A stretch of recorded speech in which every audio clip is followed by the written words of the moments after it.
dahil sa pagbaba ng watch hour niya. Kahit hirap, puyat, pagod, stress, hanggat sa nakakangiti pa tayo ay sige lang, tuloy ang laban, tuloy ang takbo ng channel na ito.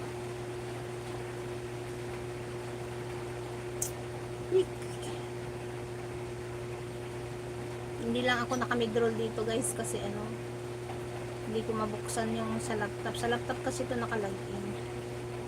Pag nakabili ako ng isang phone, magkakaroon ako ng moderator dito, pero matagal pa nga. It's not the priority yet.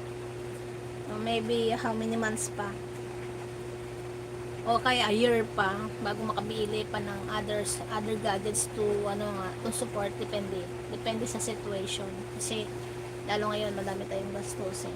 So what's the first priority is comes first.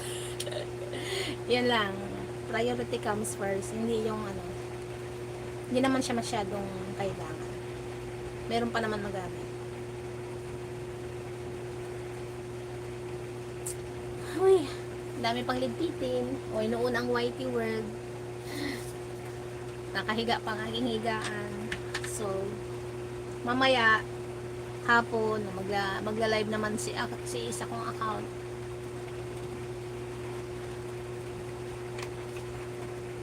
Ganun na yung rotation ng buhay ng YT.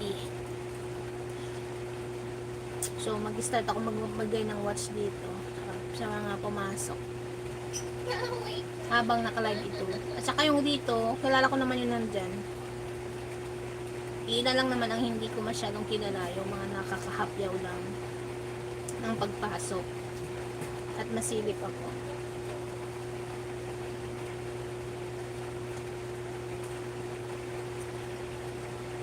No more lonely nights. Sarap na mahiga.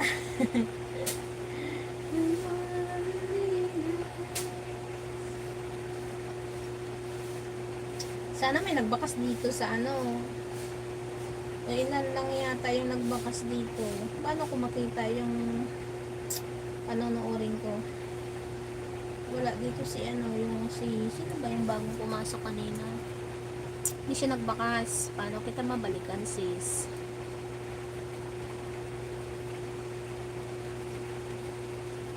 Ilan lang yung nag-comment dito, Si Lynn,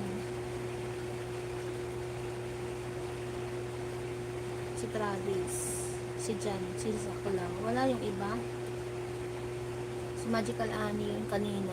Sino yung isa? May bago Hindi ko pa yung kadikitan. Wait lang. Last screen.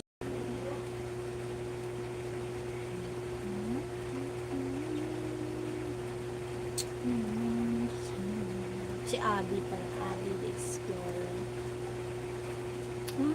Dikit ko na pala siya. Wala ko hindi pa. Mamaya.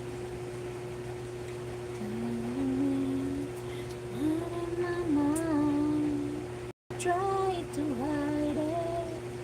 I'm not too sure. It's crazy. Crazy for you. But falling for you.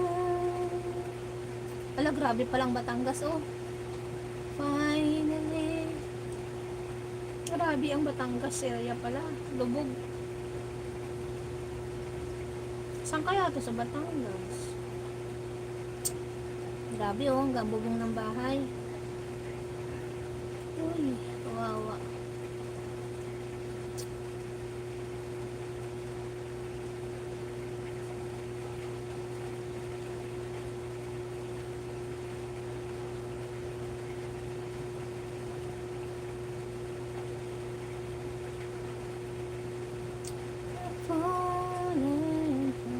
Pati Pangasinan lubog din.